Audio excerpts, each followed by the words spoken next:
So hello guys, good morning. So welcome back to my YouTube channel. This is Otoboyson. So ngayon guys, magche-change oil tayo nitong DE17. So una nating gagawin ito yung luwagan natin yung filler cap. So 243 plus 1,000 na yung takbo nito.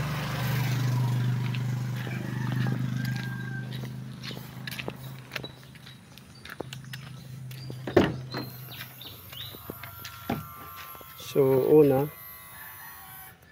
ay luwagan nitong filler cap para magkaroon ng hangin.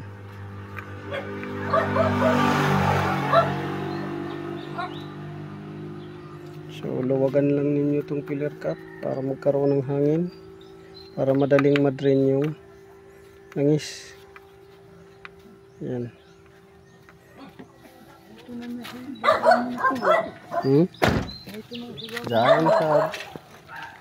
Diyan sab. Yan. Tapos dito ang drain plug sa kabila. So diyan natin kukunin yung drain plug kasi may bagong drain plug din dito, pamalit.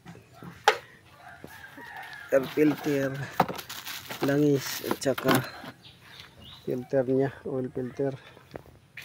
So yun. So dito guys, na-drain na natin yung langis niya. So na-drain na natin. Yan. So yung size niyan guys ay 14 yung size niya. So na-drain na natin. Antay lang natin na hanggang sa maubos yan ay patak na lang para ma-drain talaga siya. So yan yung drain plug. So papalitan natin ng drain plug dahil nabilog na yung dating drain plug. Ayan.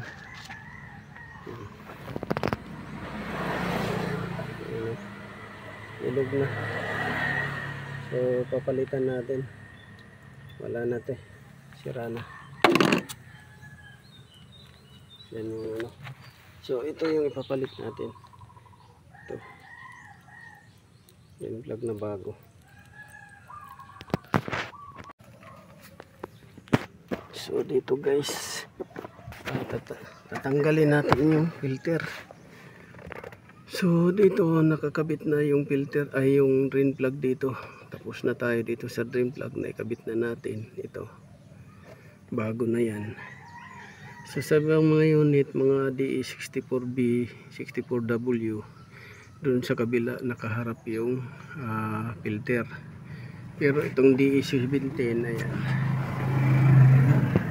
Nandun yung filter. Oh. Yan yung filter. So dito nakaharap. Ayan. So zoom natin. Yung filter. Yung lagayan ng filter. So yung filter na sa baba. Ayan.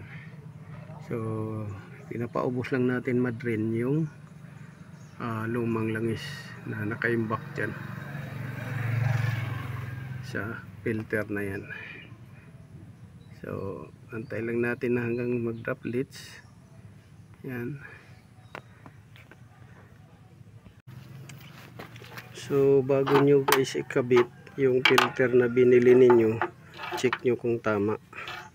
So gumamit kayo pala ng ganito o yung isang chin type. Yan. 3 fingers na oil filter remover. Mayroon din to chin type. So balik tayo dito.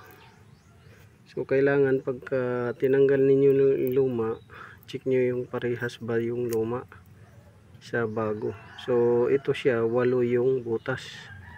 Dapat 8 din. Mayroon nitong 6 lang ang butas. 6 ang butas pero parehas nito ang shaft niya, gitna. So 6 ang butas. Tapos yung shaft parehas doon. Hindi yung pwede. Dapat ito 8 ang ikabit ninyo dahil magkakaroon ng problema sa oil supply. ng makina. Ito kasi siya mabilis to, 8 ang butas supply. So check natin yung luma. Dito yung luma. So ito 909.15. So yan 8 butas yung luma. Ano, 8 yan. 915 yung code nya. So dito check natin kung 915 din. So ayan 915. So parehas. So dito guys, dito naman tayo magkakarga na tayo ng langis. So bago kayo magkarga ng langis, check niyo yung langis ninyo kung tama. Kasi minsan nagkakamali sila pagbigay sa inyo yung galing sa tindahan. So gasoline engine oil 10W40, mayroon din to 5W30 polysynthetic. So 10W40 ang gamit ni sir, tapos dito 10W40. So yun, tapos gamit kayo ng ganito na mahaba yung long neck, dahil minsan pagkarekta ninyo dyan sa tatapon, hindi gaya ng DE64W,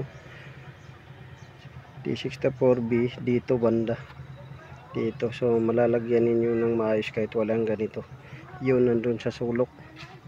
So kailangan nyo gumamit ng funnel. So matapos natin guys change oil, dito naman tayo sa reset. Reset tayo. So dito trip A, trip B, transmission. Ito sa liters, ito sa kilometers, liters, sa gas 19.8 kilometers. Ito sa odo nya. So na-reset na natin yung sa engine. Sa transmission, magpapalit to siya ng pagdating ng next change oil nya. Palit siya kasi 45,000 na. So panda rin natin.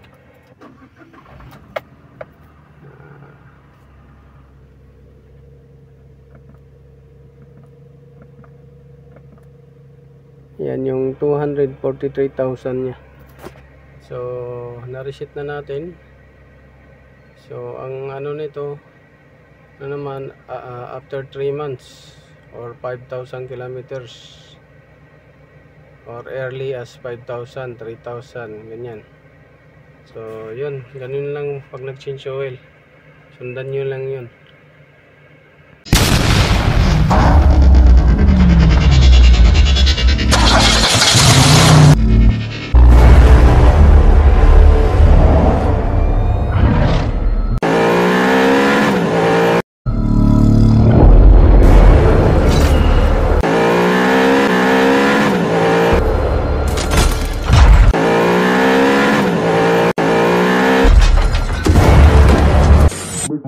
Make